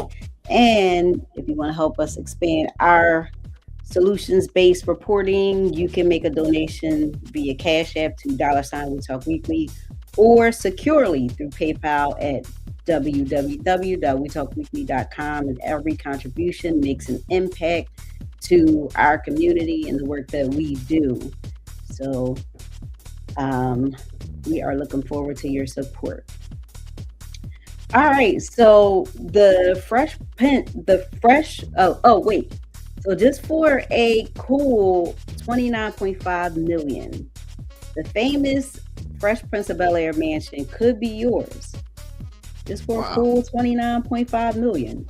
The real life house situated in Brentwood, Los Angeles, 3 miles outside of Bel-Air, was just listed on the market. So the Georgian Colonial, built in 1937, is 6,000 square feet with 5 bedrooms and 5 bathrooms. Do we have the pictures? No, I don't see the pictures. They're all in there. They should be at the bottom. I put them in there earlier. Yeah, they're not in here. Seriously, I had uploaded those earlier. That's crazy. Hold on, wait, real quick before you move forward. Why don't you look on your panel and see if you see them?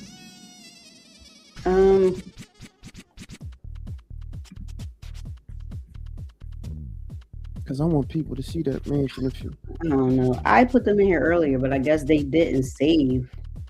All right, let me check in it. But go ahead. But I guess not save. Yeah, I don't see them in here now, but I went in here and I put like all of them in here earlier, and they're not. Can you email them to me real quick? You want to do that, or I see that one I just put in there. Yeah, I see that. There you go. Yep. I put all of them in there, so I don't know why they're in there. But the Fresh Prince of Bel-Air, the mansion, it could be yours for $29.5 million. The real life house is situated in Brentwood, Los Angeles, just 3 miles outside of Bel-Air. 3 miles outside of Bel-Air. And it has 5 bedrooms and 5 bathrooms. And back in 2020, in honor of the Fresh Prince's 30th anniversary, Will Smith had teamed up with Airbnb to promote staycations at the Fresh Prince of Bel-Air mansion. And then you had the option of being able to just stay there, for a day or two. This was during the pandemic, and they were trying to kind of promote that 30th anniversary, which was pretty cool. But now you can actually buy it. So it has been under the same ownership since 1978. And check this. In 1978, that person purchased this house for $732,000. So the return on investment, if they can sell this house for almost $30 million, is crazy. And they was the only owners of this crib.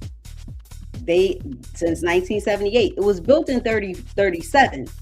Right. But since 1978, they've been owning this house. That's a so 50 years. But Wow. 735,000 back then, you know they was millionaires. Because 735,000 in 1978 was a lot of money. Yeah, it was. It was. Yeah. Yeah. But 30 million. 30 million though, That's I know. crazy. is it worth that much?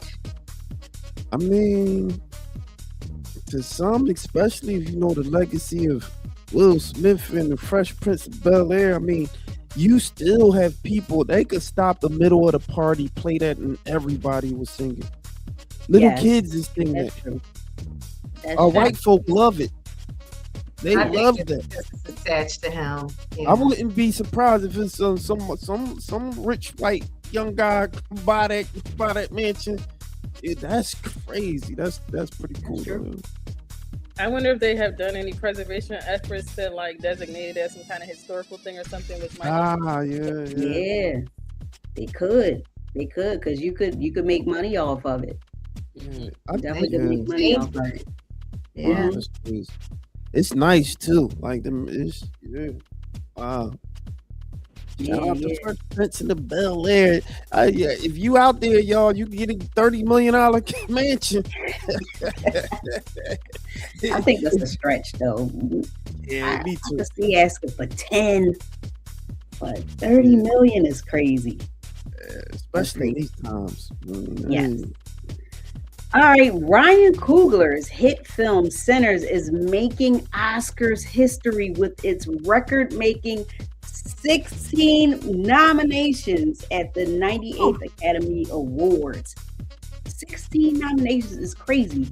So Ryan Coogler's 16 nods breaks the past records of films, with one being the 1950 All About Eve, another being the 1997 Titanic, and the third, because it was only three of them, the 2016 La La Land. So all these three films held the top record for nominations at 14 nominations. So Ryan Coogler crushed that with his 16 nods. So some of the nominations that Sinners is in the running for include Ryan Coogler is up for Best Director and Best Screenplay. Michael B. Jordan is up for Best Lead Actor. And then you have both Delroy Lindo and Wanumi Masaku. They're up for Best Supporting Actor. And then there's other categories they're up for that include Best Picture, Best Original Screenplay, Best Supporting Actress, Best Makeup and Hairstyling, which I think is a new category. Then you got Best Sound, Best Costume Design, Best Production Design, Best Visual Effects, Best Cinematography. And with Sinners grossing $368 million at the box office worldwide, it's no surprise that they dominated the Oscars nominations like they did. So in a joint statement with Ryan Coogler and his co-producers, he said, they all said that they are just deeply grateful to be recognized by their peers and alongside so many artists that they admire. And they said what was meant just as much as what has meant just as much is the way Sinners has connected with audiences around the world. The response has been truly humbling, and this film exists because of the extraordinary collective effort of artists and collaborators who gave everything to the work. So kudos to Ryan Coogler and his team, all of the actors, the production staff, the crew, and like this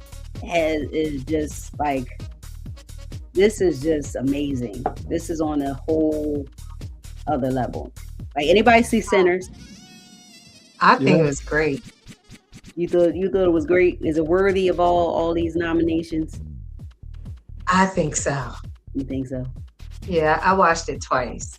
Really? You saw it twice? I see Tanisha. Did you watch? I see her nodding her head. I know. I'm just saying. She said it was worthy. All right, I gotta go catch this joint. Yeah. Did you see it, Sizzle?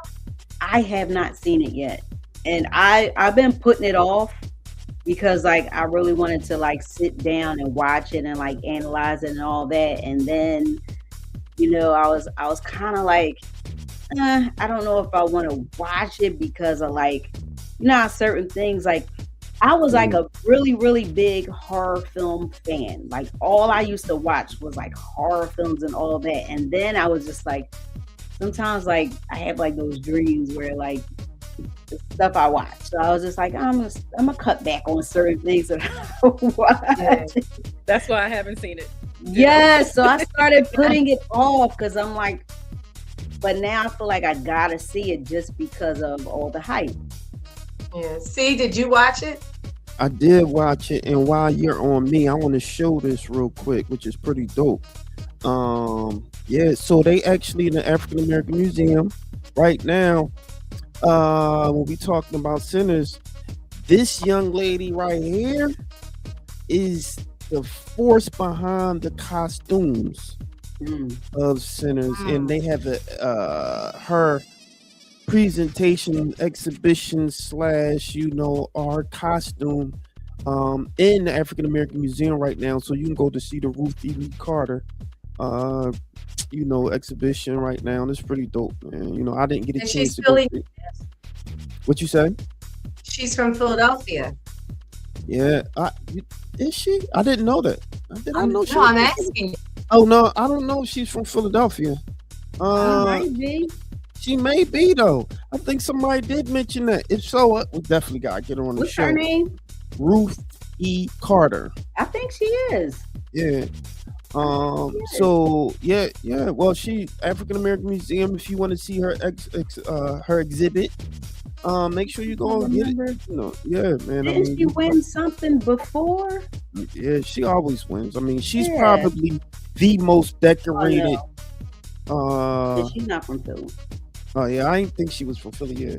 But she's one of the most decorated costume designers in history. I think she's the most decorated So I mean, kudos to her. But since you mentioned that, I thought it was a good opportunity to talk a little bit about her. So that was pretty dope. Absolutely. One more. Let me see. So they really giving her a nod. She did. I mean, she did so much. When you talk about, you know, Black Panther, like she's the force behind that. She assisted too, and so that's pretty dope, man. Yeah, that's awesome. Yeah, I know he's gonna keep her in all his all his stuff because that stuff she's designing is like. You know what? I like that he keeps all the people who he works with working on his films. Yes, I noticed. And you know who else? And he kind of said that he looks up to Spike Lee, and Spike Lee did the same thing. Remember, That's Denzel was his Michael B, and he used all the same stats. Yes. And to be able to be an actor to play those different parts every time this same producer or director has a movie, you got to be a good actor. Yeah. Yeah, absolutely. Yeah. So yeah, I didn't mean to jump in your thing like that, but I wanted to give her flowers for all the work that she was doing. That was good stuff. So Paris Hilton, she's returned to join Representative Alexandria Ocasio-Cortez, AOC, and other members of Congress at the Capitol for a press conference to advocate for passing the Defiance Act. So the Defiance Act, or Disrupt Explicit Forged Images and Non-Consensual Edits Act, allows victims to seek civil action against individuals who produce and distribute digital, sexually explicit AI deepfakes. So you know this is AI January, and we've been in these streets preaching about AI. Yeah. So Paris Hilton, she gave a speech opening up about being victimized at age 19. So this was when a sex tape of her and her then boyfriend Rick Solomon leaked in 2004. So she said, when I was 19, a private, intimate video of me was shared with the world without my consent. People called it a scandal. It wasn't. It was abuse. There were no laws at the time to protect me. What happened to me then is happening now to millions of women and girls in a new and more terrifying way. Before, someone had to betray your trust and steal something real. Now, all it takes is a computer and a stranger's imagination. Deepfake pornography has become an epidemic. And also during the speech at the press conference at the Capitol, AOC said, once the bill is signed into law, survivors will have the ability to hold their abusers accountable. I can't talk. And seek financial and reputational damage for the harm they have caused. So I urge Speaker Johnson, who I have had positive and encouraging conversations with, to put this on the floor for a vote as quickly as possible. So this bill, the Defiance Act, has already passed the Senate. So it's going back to the House to be passed. And if it becomes, if it's enacted into law, then those creating these deep fake videos of people with these sexually explicit, stuff, they're going to be civilly held liable. Wow. So that's crazy. They need to be. Yeah. Exactly. I think they need to be. I will go further and say that it ain't just, they need to do any sexually explicit content that's put out on social media without any permission needs to be within that. Anybody who does that, and a lot of people do that. That happen to guys too. Guys that's put in compromising positions so they can get preyed upon and used and get money taken from them. That has happened a lot, especially when the basketball players and athletes here. Go ahead. Remember when it happened to Kevin Hart? Yeah, that's what I'm saying. With that, because he didn't release that. So when we saw that, he could have had legal. Right. Yeah. Absolutely. That wasn't okay. If you want to show proof, that's fine. But don't submit something and upload it without my permission. Right. Yep. Yeah. I'm 100% for it. I'm 100% for it. That's why it probably won't pass. You said it's going to the House now, right? Yeah, the Senate has already signed off on it. Yeah, it probably won't pass in the House unless they modify it. But I think they need to keep pushing for it. I'm 100% in agreement with that. Yep. Yeah, and hopefully they do, because people need to be held accountable for that. Yes, they be able to just do that and get away with it. Somebody's life is destroyed, and that's just crazy.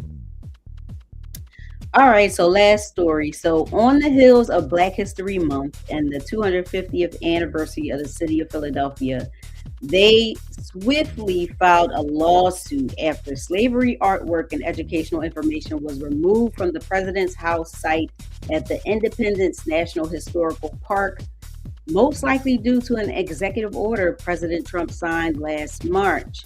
So executive order number 14253 instructs the Department of the Interior not to include descriptions, depictions, or other content that inappropriately disparage Americans past or living, including persons living in colonial times.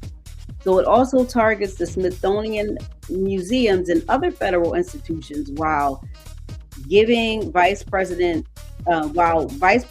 J.D. Vance is tasked with eliminating improper, divisive, or anti-American principles from those museums and programs. Federal parks and monuments that the Trump administration claims were improperly removed are to be restored, while those same institutions that have monuments that the administration deems anti-American are to be removed. So according to the federal lawsuit, the city of Philadelphia is requesting that a preliminary injunction be issued to restore those exhibits. The city council president Kenyatta Johnson said in a statement, removing the exhibits is an effort to whitewash American history. History cannot be erased simply because it's uncomfortable. Removing items from the president's house merely changes the landscape, not the historical record. In a press conference, Mayor Sherrill said a 2006 agreement between the city and the federal government requires parties to meet and confer if there are to be any changes made to an exhibit. And then there was so much public outcry from advocates and many different people who are staunch against what is happening. Representative Dwight Evans and Governor Josh Shapiro, they both condemned the removal of the monuments and they support the restoration. Yeah. So we will see. Yeah, they did that. You know they did that one day. And I'm mad because I was right up the street when this happened the same day. And no one knew that they were doing it. Because if we knew that they were doing that, remember, we're in Philadelphia, they would not have been able to do that at all. But they it's one, they won one of the battles, but we still got to keep fighting. We all know what was going on. And shout out I want to give kudos to Michael Kort because it was his work that got that exhibit down there. And so shout out to him. Yeah. Go ahead. I do wonder. You froze. No, you good now. Frozen? No, you good now. No, I was in thought mode. Oh, okay. What if someone was to put something back up? Would there be consequences for that? They'll just have to take it back. Let's Parker, you want to go down there tonight? Yeah, right. Yeah, what? Yeah. Esquire Henry, tell us. Like, would there be consequences for that? It depends because it could look like you're interfering with some administration or justice that came from a federal level because the laws are different at the federal level than they are here, and so it's like a gray area. It can go either way. I would advise against it though. I was joking when I said you want to go down there, but I know there's some Philadelphians who will. Yeah, for sure. Okay. Yeah. All right. That answers my question. Mm-hmm. So I do have a question, counselor. This right here, right? When we talk about the advocacy based on that, do you see any challenges that they would face trying to get that, that law enacted? What would be their biggest challenge? If I look at the climate of the way women's rights are kind of being stripped at right now, and the uphill battles that we're facing, I think you might be right that it might not become. I think it might be far-fetched just given our current climate. I had a thought. I understand that they're saying that there will be civil accountability for this, but we're literally talking about something regarding sex, and it usually can fall into a criminal category. And so I was wondering why they only press for civil and not criminal as well. But probably because of the climate, realizing that the burden of proof is higher at the criminal standard than what it is at the civil standard. So maybe that's why they went that angle.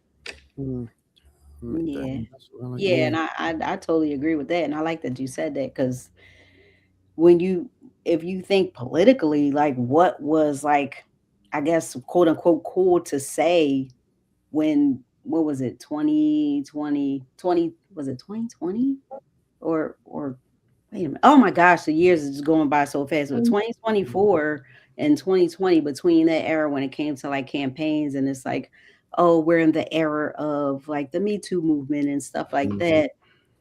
It's, it's not as popular now as it was then. And it's a shame because like things are still happening. Yeah.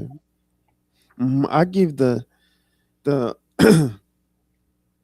I always say it's the idea of the pendulum where it swings back and forth. And I think you have a lot of people on the right now pushing back against the left, and the pendulum is swinging back, right?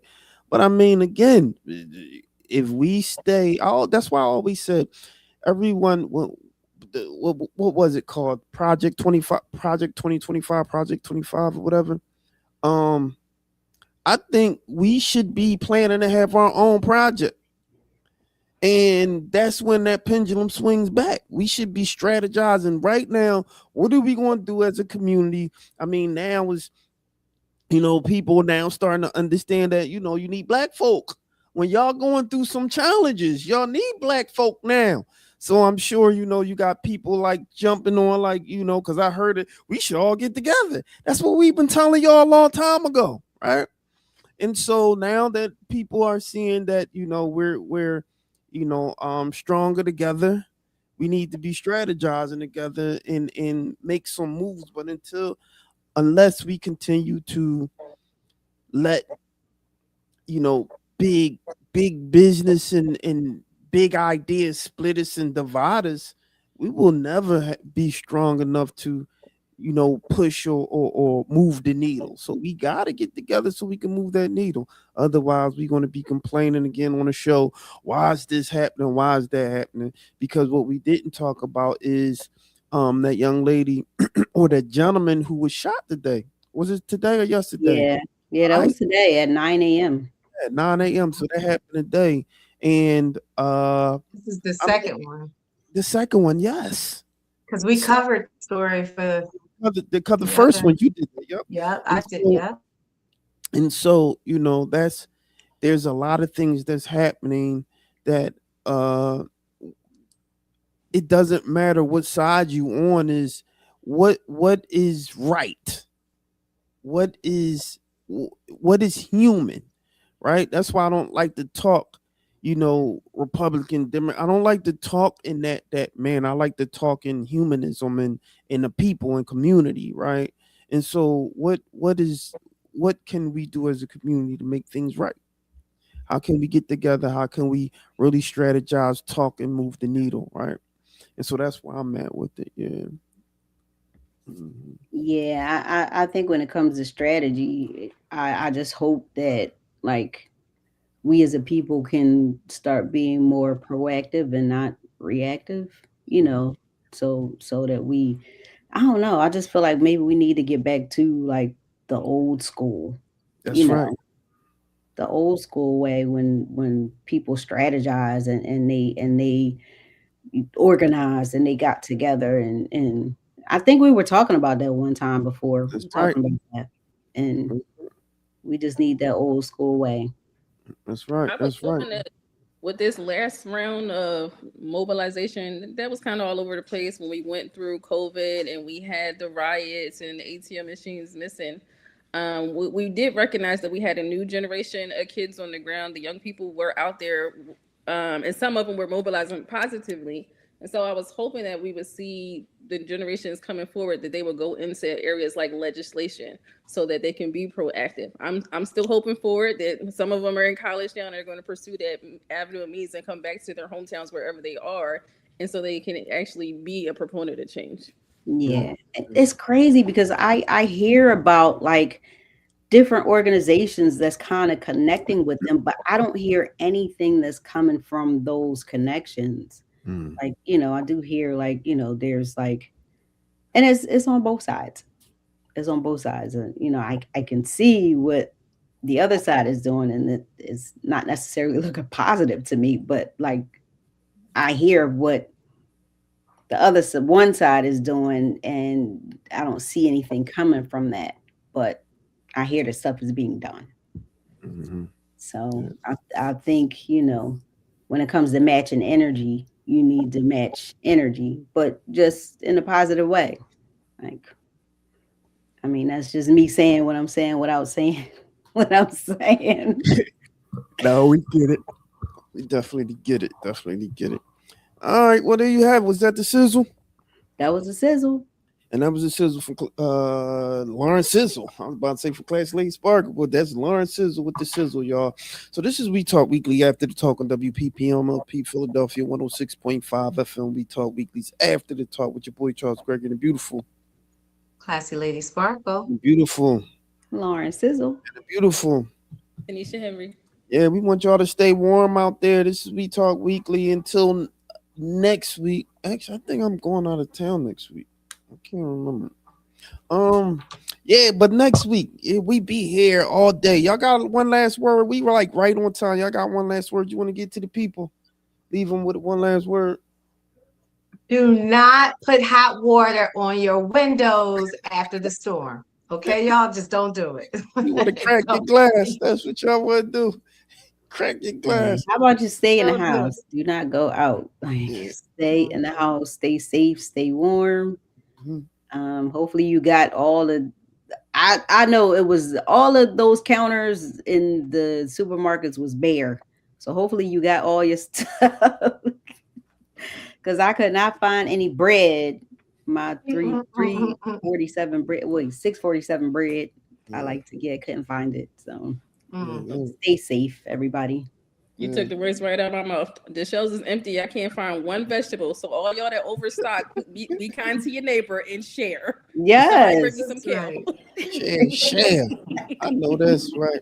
Oh, and check your food too. I just seen something about this guy talking about Walmart and a couple other stores that's that's saying that something weighs more than it actually weigh. Some of the food. Oh, wow. So I was actually going to use that as a story, but he actually went into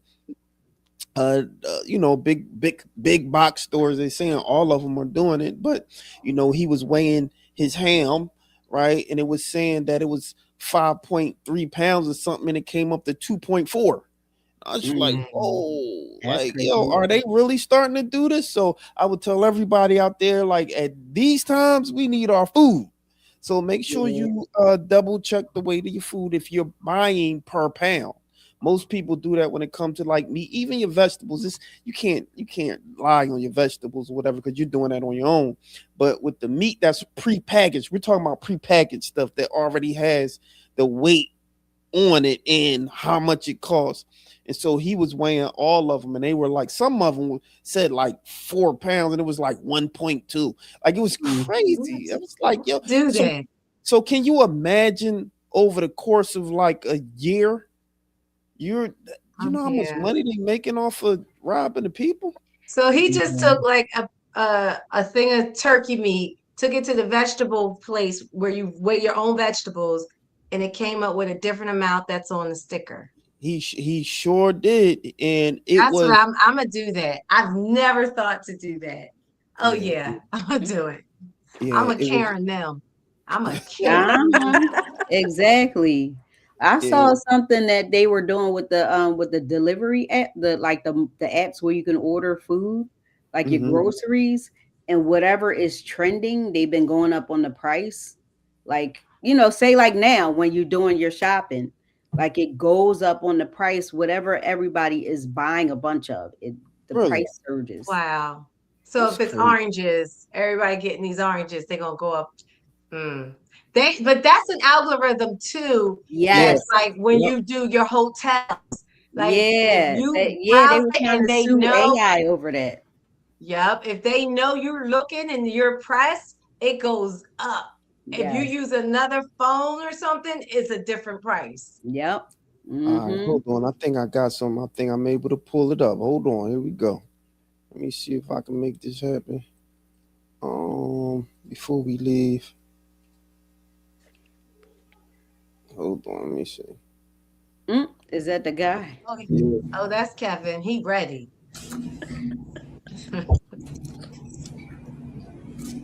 Tanisha gets my humor. Look. Oh, wow. I'll tell you right now, that's not 24. That's not 4.94 pounds. See how easy it is? So this is the second time with Kentucky Legend. This is the same Walmart that I found the other Kentucky Legend in for $25. That's how look at this one. There's another one. There's two. Because I mean, it's that easy. I know that doesn't weigh that. I found two in 20 seconds. Do you think that one weighs 5.4? So that's 3 in 30 seconds. Let's take it to the produce scale and weigh it. Let's see what they weigh. This is crazy. This is insane. All right. First, let's see if the scale is correct. There's a 2-pound weight from Sporting Goods. Scale's over by 0.02. All right, let's weigh these one by one.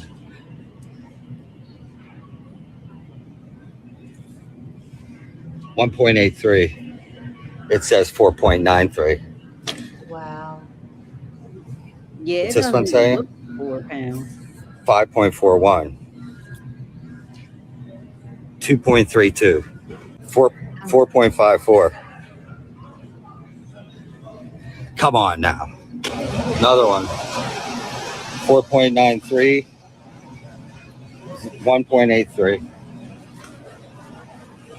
Another one. 5.62. 2.53. 4.80. 1.71. 5.1. 5.51. 2.41.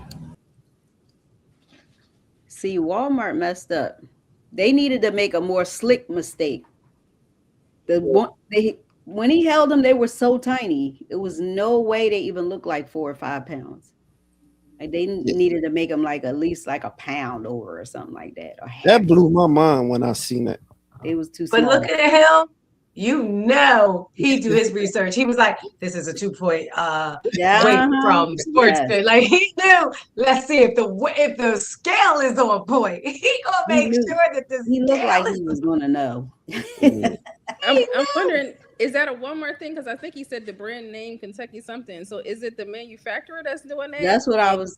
Yeah. No, because every store will price them differently, right? And so I'm sure that that's a in-house thing. Once it gets to market, they have their own kind of weight and calibration of how much they're going to charge. And so I don't know. It's just not. That's not okay. It's not okay. And I'm like, that's kind of like a class action lawsuit type of deal. If everybody came together, it was like, yo, like you robbing, you're lying, you're lying. What's Walmart claim to fame? They got the lowest prices or something around. I know, right? That's wow. That's wow. I promise you, from this day forward, I can't unsee it. I will be doing that. And I'm not a big meat eater, but I'm weighing my chicken.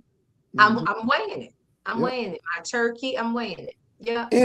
And just being, fair, it could be just that particular Walmart, right? We'll see.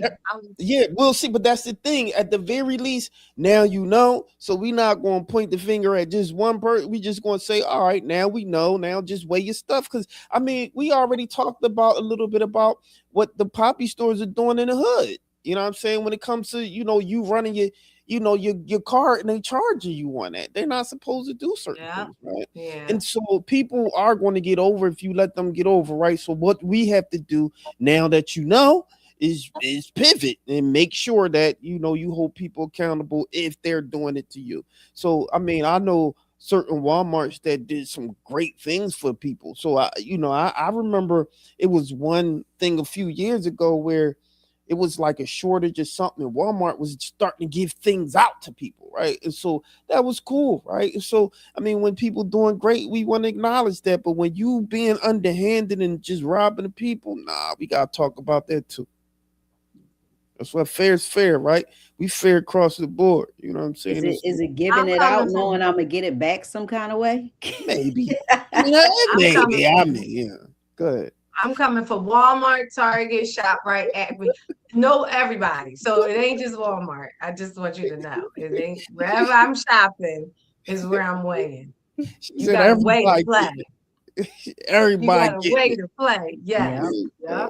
So if you're listening to us, make sure you check y'all stuff, man. We here for y'all. We here for the people.